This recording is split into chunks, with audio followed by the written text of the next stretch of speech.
매일 성경과 함께하는 아름빛 바이블 키트 시간입니다. 오늘은 빌립보서 4장 1절에서 9절까지의 말씀입니다. 오늘 본문은 바울이 편지를 마무리하며 빌립보 공동체에게 마지막으로 권면을 전하고 있는 부분입니다. 이 단락에 나오는 여러 명령들은 겉으로 보기에는 각각 독립적인 내용처럼 보일 수 있지만 그 안을 관통하고 있는 한 가지 중심 주제가 있습니다. 그것은 바로 평화입니다. 오늘은 전체 단락 중 4절에서 7절을 읽고 평화에 대한 주님의 권면을 함께 묵상해 보도록 하겠습니다.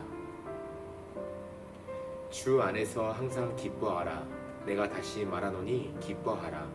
너희 관용을 모든 사람에게 알게 하라. 주께서 가까우시니라.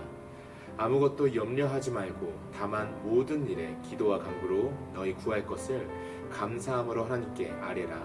그리하면 모든 지각에 뛰어난 하나님의 평강이 그리스도 예수 안에서 너희 마음과 생각을 지키시리라. 바울은 단지 도덕적 훈계나 긍정적인 삶을 말하는 것이 아닙니다. 도덕적인 삶을 통해 그리스도인이 될 수 있음을 말하고 있지 않습니다. 그는 철저히 하나님께서 행하신 은혜의 복음 위에 그 은혜에 반응하며 살아가는 성도의 삶을 이야기하고 있습니다. 이처럼 성도는 하나님의 평화를 소유한 자답게 그 평화를 공동체 안에서도 실제로 드러내고 실천하며 살아가야 합니다.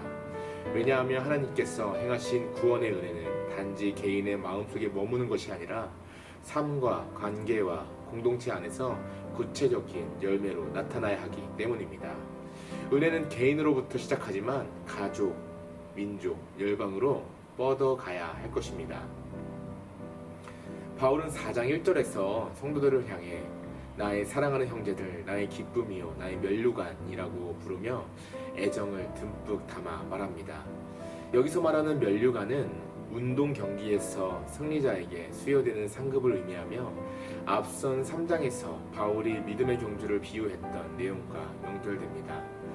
빌립보 성도들, 곧 복음에 동참한 이들이야말로 바울의 사역에 있어 가장 큰 기쁨이자 보상이라는 뜻입니다. 바울은 이어서 주 안에 서라라고 권면합니다. 여기서 서다는 말은 복음에 합당하게 살면서 한 마음으로 굳건히 서 있으라는 의미였습니다. 이는 단순히 흔들리지 말라는 말이 아니라 복음 위에 굳게 서서 하나됨을 지켜내라는 공동체적 요청입니다. 그 이후 당시 빌립보 교회의 중요한 여성 리더였던 유오디아와 순두개가 언급됩니다. 바울은 그들의 이름을 편지에 직접 거론하면서 주 안에서 같은 마음을 품으라고 권면합니다. 두 사람은 복음을 위해 바울과 함께 수고했던 자들로 소개되고 있습니다. 그러나 무슨 이유에선지 서로 갈등이 있었고 그것이 교회 전체에 부정적인 영향을 줄 수 있는 상황이었습니다. 같은 마음을 품으라는 말씀은 빌립보서 핵심적인 개념 중 하나입니다. 이 말씀은 단순히 감정을 다른 사람들과 맞추라는 의미가 아니라 그리스도의 예수의 마음을 본받아 자신을 낮추고 섬김으로 연합하라는 요청입니다. 그리스도 안에서 한 공동체가 된 우리는 자기의 기준이나 자존심이 아닌 복음에 합당한 태도와 생각을 기준으로 서로를 바라보며 연합해야 합니다. 이것이 복음이 만들어낸 공동체의 아름다움이며 하나님 나라 백성의 실제적인 삶의 모습입니다. 바울은 주 안에서 항상 기뻐하라고 강조합니다. 이는 단순한 감정이 아닌 복음 안에서 기쁨을 선택하는 의지적인 결단입니다. 우리가 항상 기뻐할 수 있는 이유는 주님이 우리와 함께 계시기 때문입니다. 주님과 함께하는 동행이 진정한 기쁨을 줄 것이기 때문입니다. 하나님과 동행할 때 염려가 찾아온다면 염려하지 말고 모든 일에 기도와 간구로 하나님께 아뢰라고 말합니다. 이렇게 기도할 때 하나님의 평강이 우리의 마음과 생각을 지켜주십니다. 이 평강은 이해를 뛰어넘는 하나님의 임재이며 세상이 줄 수 없는 참된 안식과 기쁨을 되찾아 줄 것입니다.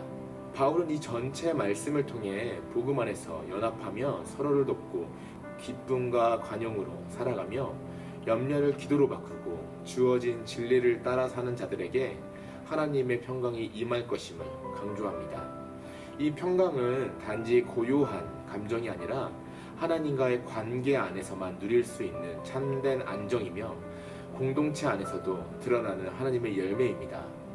성도는 이러한 삶을 통해 세상과 구별된 존재로 살아가며 하나님의 임재를 이 땅 가운데 드러내는 사람으로 부름받았습니다.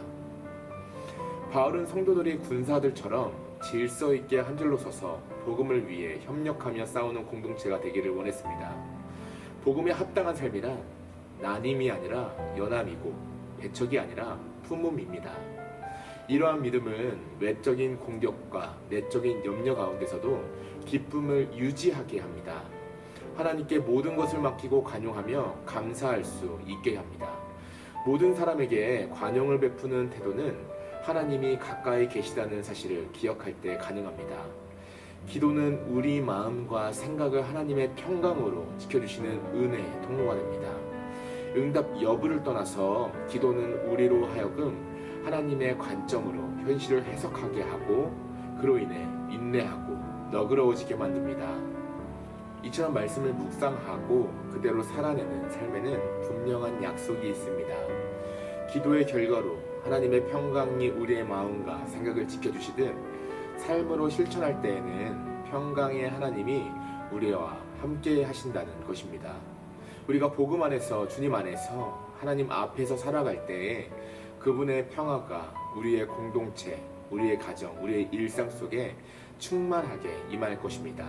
그러므로 사랑하는 여러분, 우리가 속한 공동체가 분열이 아닌 연합을 이루며 원망이 아닌 기쁨으로 살아가는 복음의 증인이 되기를 소망합니다. 각 개인만 기쁜 것이 아니라 우리 모두 한 공동체로 누릴 수 있는 기쁨으로 기뻤으면 좋겠습니다. 주 안에서 하나 되어 기뻐하고 관용하며 기도하는 삶, 그 삶을 통해 하나님께서 우리 가운데 함께 하시고 우리를 평강으로 이끄실 줄로 믿습니다. 기도하겠습니다. 사랑과 평강의 하나님, 우리 안에 그리스도의 마음을 품게 하시고 주 안에서 한마음 되어 복음을 위한 연합을 이루게 하여 주옵소서. 기쁨을 잃지 않게 하시고 모든 사람에게 관용을 베풀게 하시며 염려하지 말고 항상 기도함으로 하나님의 평강을 누리는 삶을 살게 하여 주옵소서. 우리의 공동체가 분열이 아니라 연합을 이루고 원망이 아니라 기쁨을 나누는 복음의 증인이 되게 하소서. 오늘도 주님 안에서 살고 주님 안에서 기뻐하게 하여 주옵소서. 예수 그리스도의 이름으로 기도드립니다. 아멘.